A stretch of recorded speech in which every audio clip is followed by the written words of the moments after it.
Martin Blouin, je suis chef des opérations du Centre de test du logiciel du crime.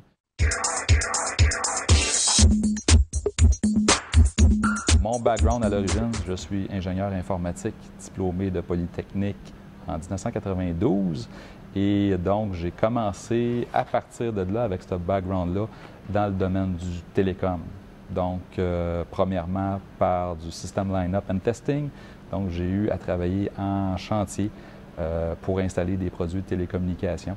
Donc, j'ai travaillé dans le nord de l'Ontario pendant quelques mois à, en fin de compte, installer, configurer, tester des systèmes de télécommunications pour Nortel.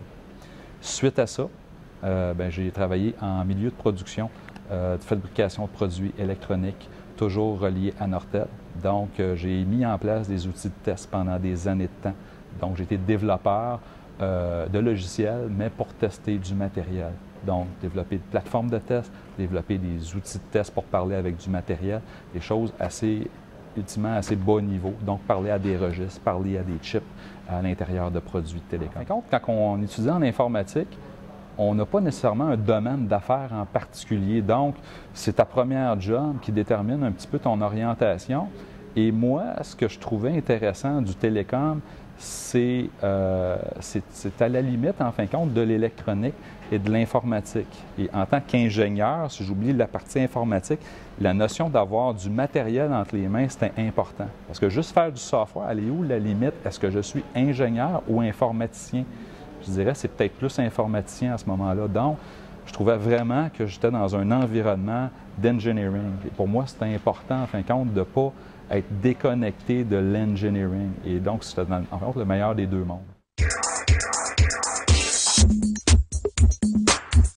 L'ingénieur telco, il y en a tellement de saveurs différentes, c'est incroyable. Ça va du gars qui désigne le hardware, donc qui est très électronique, sauf que la plupart des produits maintenant, il y a beaucoup de software. Donc, malgré que tu es très électronique, il y a des chips, il y a de la mémoire, puis éventuellement du software. Et de plus en plus, l'idée, c'est de faire tout en logiciel avec le très peu d'électronique parce que ça coûte beaucoup de sous. Donc, le software prend de plus en plus de place. Ça fait que donc, tu as le gars très hardware, mais qui n'a pas le choix de dealer avec le software.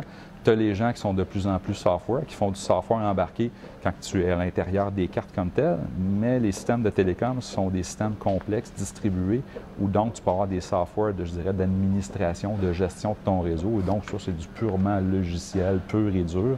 En telco aussi, il y a un aspect mécanique qu'on ne peut pas s'imaginer. Il y a des vis, il y a des boîtiers, il y a des heatsinks. C'est très hardware dépendant. Ça fait qu'il y a cette direction-là aussi. Ça, c'est clair qu'il n'y a pas de logiciel là-dedans. Donc, il y a un petit peu de toutes les saveurs.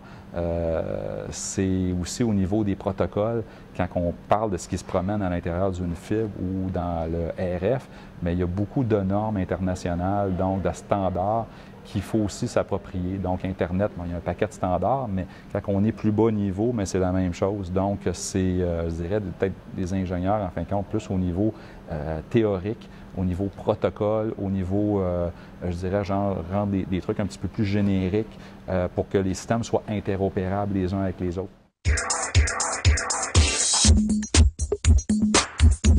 Du système line-up and testing, oui, il y avait un aspect très matériel, donc tournevis, Allen key, des trucs très hardware. C'est sûr que pour interagir avec un système de télécom, ça c'était de la transmission par radio basée sur un protocole SONET, donc optique, c'est excessivement complexe. Donc, pour gérer le système, c'est par logiciel. Donc, ton interface principale, c'est un ordinateur. Mais c'est un ordinateur qui te permet d'interagir avec le produit, comment je peux dire, qui est à installer. Et donc, c'est de parler un système d'exploitation Unix avec des outils de performance monitoring, des outils de configuration des systèmes de télécom. Donc, peut-être 90% du temps, en fin de compte, le travail se fait par l'utilisation d'outils logiciels pour interagir avec le système en test.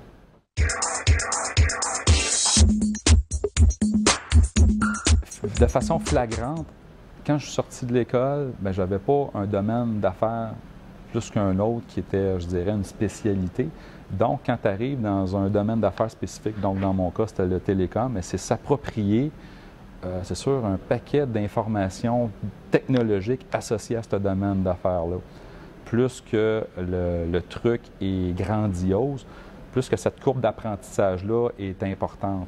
Donc, quand on parle d'un système de télécom de Nortel, qui était de la transmission RF basée sur des protocoles optiques, juste ces deux mondes-là en même temps, bien, il y a des milliers de pages à lire.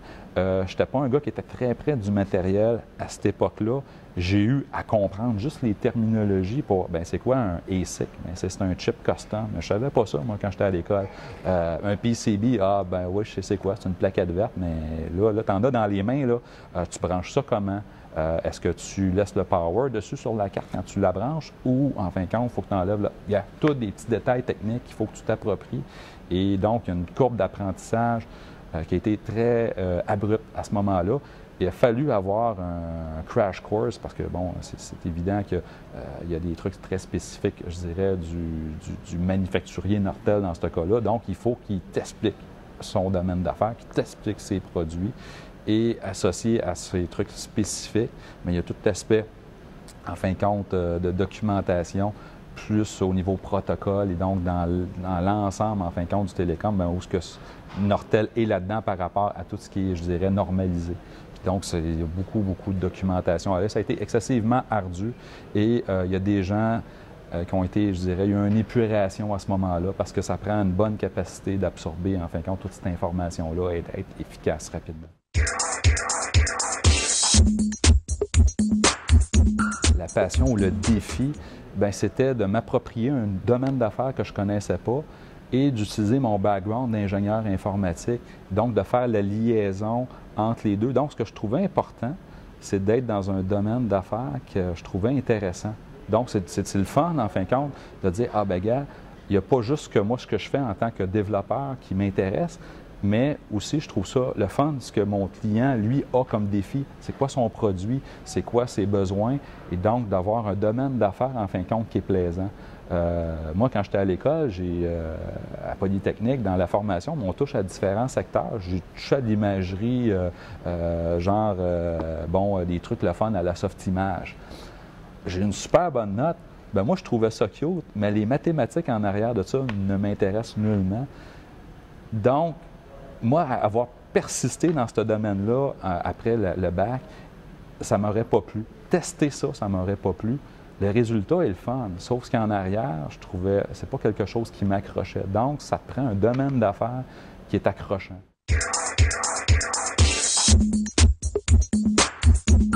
C'est beaucoup une question d'intérêt personnel, donc il faut un petit peu se connaître. Moi, en tant qu'ingénieur, je trouvais la partie matérielle toujours importante en quelque part pour ne pas être un informaticien. Donc, quand je suis dans le réseau de la santé, dans le secteur de la santé, bien oui, il y a un aspect matériel aussi. Il y a des équipements de tests, pas des équipements de tests, mais des équipements médicaux, en fin de compte, qui sont là. Donc, j'ai encore ma fibre d'ingénieur qui est proche du matériel, qui est assouvie parce qu'on travaille avec des produits concrets. Donc, ce n'est pas seulement du logiciel. Donc, ça, c'est ma vision d'un ingénieur versus un informaticien. Donc, c'est d'avoir je peux dire, accès-là à des trucs physiques. Moi, je pense qu'encore, c'est ça que ça me prend aujourd'hui. Puis c'est ça que je trouve qui est ultimement qui est le fun, c'est la frontière entre les deux.